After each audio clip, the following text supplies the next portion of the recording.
Hey, what's up, guys? I decided to spoil myself, and with the wife's approval, I got the Napoleon Prestige 500 with the side burner and the rotisserie. I'm going to walk through the installation process. Not the full thing, but just to walk through what it looks like from time to time and check in. So I did get everything unpacked, and you can see that there's a number of stuff that you have to work through. And one of the initial things is the sheer amount of packaging. And I think this is just truly fantastic. So they went above and beyond to ensure that they took care in all of the materials getting here in one piece. And they did. And I'm really in shock at how well it was packaged. They did not cheap out on the materials. And I'm really excited to get going with this guy. So this is gonna be fun. So I'll be checking back in between with my thoughts and comments on assembly. But right out of the gate, damn, they packaged this thing nice. Okay, we are about 40 minutes in, and this is where we're at. So we got pretty much the base set up. The base is going. Instructions show that we're about halfway through, and with that, the craftsmanship is truly there. I mean, if you look at the way that the screws just slide into the holes like butter, they're just machined so well. Very impressed with that. The challenge with the instructions is minimal, but what you can see here as an example, step 14, they're showing you two models throughout the instructions, and I haven't been paying close attention, but what you notice is that if it's for the 665 model, it's highlighted with the red mark in the top, but if it's for the 500, it's highlighted with this red mark below. And there's a few parts when you're going through that the instructions differ. And it's not a huge pain, but one of the things I noticed is that when you're doing the hinges on the doors, the 665 has ones that kind of push in so you can do it. So I thought that I had initially screwed that up. But the 500 is different. You slide it from the bottom and then up to the top. Outside of that, it's pretty straightforward. I do recommend something like this, the old gyroscopic turn makes it so much easier, and you will need a rubber mallet. But with that being said, I'm going to keep going, and I'll check in a bit. And we're done. All done. It does take about 2 hours. And I did take my time going through with it. It's one of the reasons why I prefer to actually build it myself.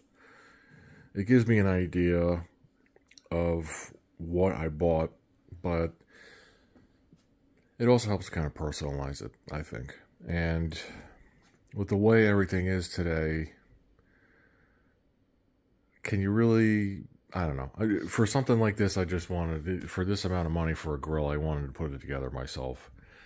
Ace Hardware does, well, at least the one that was by me, they had one assembled. And it was the same price as what I paid for it and put it together myself. I just decided not to. You know, I went with Amazon. I got the 5% cash back. And I got some accessories for it as well. So now that it's all finished and put together, and I'm really looking it over, I feel like Napoleon had an opportunity, excuse me, to really kick it up. These are like fake chrome.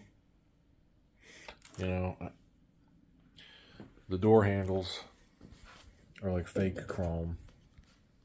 And I know I'm nitpicking. Like, I know. But I feel like at this price point, with the build quality and all of the other pieces of this, why not just throw it on there? It can't cost that much extra.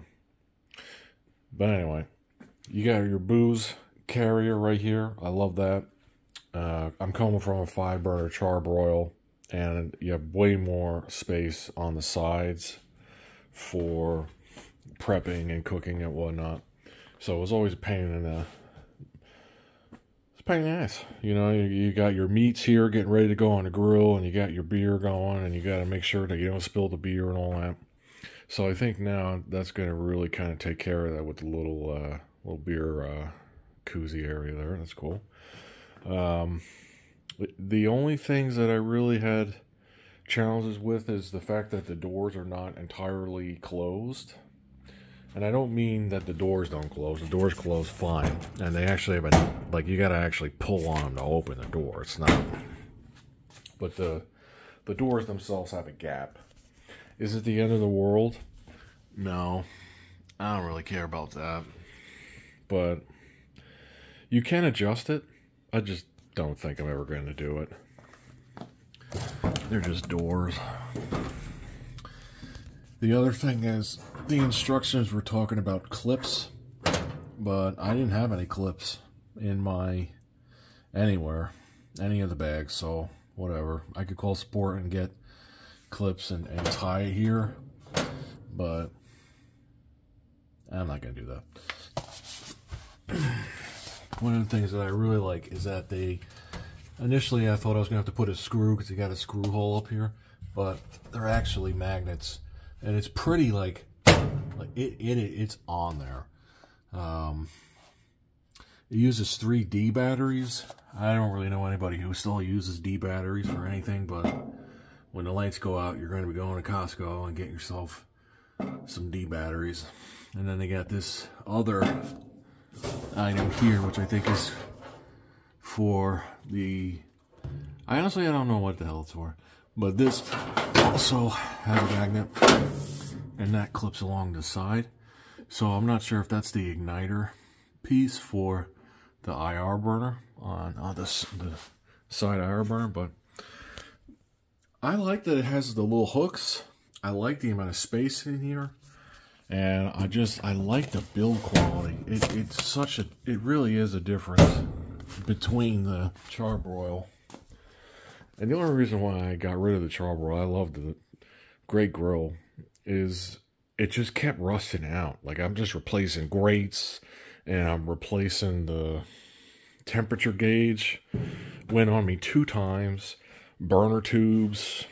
It's just got annoying. So this thing has a great warranty, a lot of stainless steel. The build quality compared to the Charbroil, it's not even close. It's not comparable. It's just... it's a step up, and I'm glad that we did decide to get this, because it's cool. I mean, the lights, yeah, okay, I could see the benefit at night, but I mean, if you don't know that you have left your burners on when I'm not even gonna go into it, but inside looks awesome. Can't wait to use the rotisserie on the back there. I did have the rotisserie accessory for the Charbroil, and we used it for picanha, and it worked okay. But now that we have a dedicated rotisserie burner on the back, oh man, it's going to be like Costco up in here. We're going to be doing chickens, we're going to be doing picanha. They got a little basket that you could put vegetables in, so I could see using that, but I didn't get it because I'm not really sure if I would ever actually use that. I did get the griddle accessory right out of the gate, because I'm really excited to do that. So it doesn't come with this, but you can pick one up, and it has like the Napoleon grill lines. But if you're griddling I don't really know how much that makes sense. And then you have two of these stainless steel grates, which are beefy. Like, they're just awesome. Really awesome. Such a quality difference. The ceramic burner on the side here, not much from an assembly standpoint to note. It was pretty straightforward. This here will rust, and this is what I was trying to get ahead of as well. So I went and got this, but it is for the wrong grill. So I thought I was getting the right one, but I wasn't. So this is going back. So if you see this part number, this is for the 665 right side burner.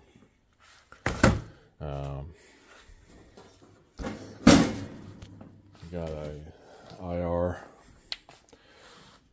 I got a thermometer for the griddle when I'm going through and doing my thing.